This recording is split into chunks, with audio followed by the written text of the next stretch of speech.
Hi, everybody. All right. So,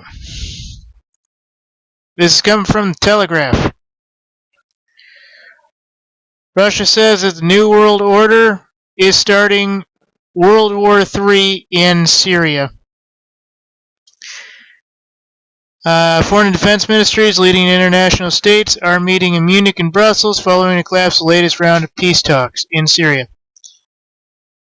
Russia warned NWO starting in Syria and basically escalating to World War III. The way they usually describe the world wars is plus 5 countries involved in the situation. Now, this comes from the Telegraph, which is a pretty decent source.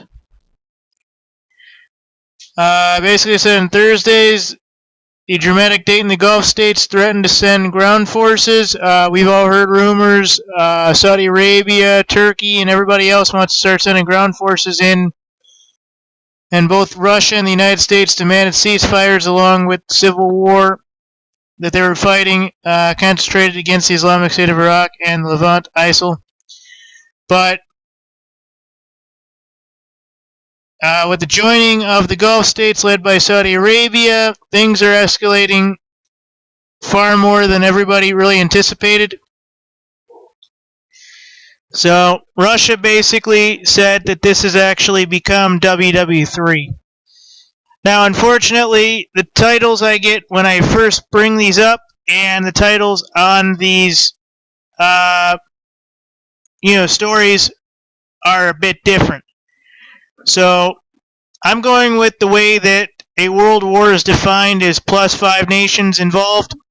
I'm sure by now we have plus 10 nations if you can consider all the Gulf states, Russia, United States, no doubt, Canada, United Kingdom.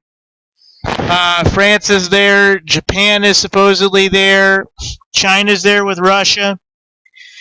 So this is no big news, and this doesn't necessarily mean, oh my god, it is the end of the world, that sort of thing. It just basically says that Russia has come out and said the war in Syria is the start of World War III. And basically that is it.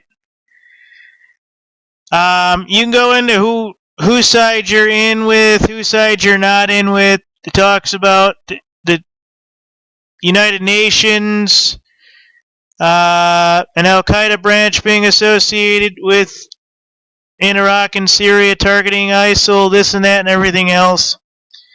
But whether it's United Arab Emirates or Bahrain providing troops, the United States-led coalition are needed to take on ISIL on the ground under a coalition of air cover. So this is this, folks, and everybody's basically just saying the same thing. This is WW3, and nobody wants to come out and say it. But if you look online, there's various ways a world war is declared. And I don't really want to put that in your head, but one of the ways is plus 5 countries have to be involved. Well, plus 5 countries have been involved since the beginning of the War on Terror. So technically, we've been in World War III in the beginning since our own governments basically bombed 9/11 and did all that stuff. So I don't want to tell you one thing versus another, but this is the word that's starting to get out. Thank you.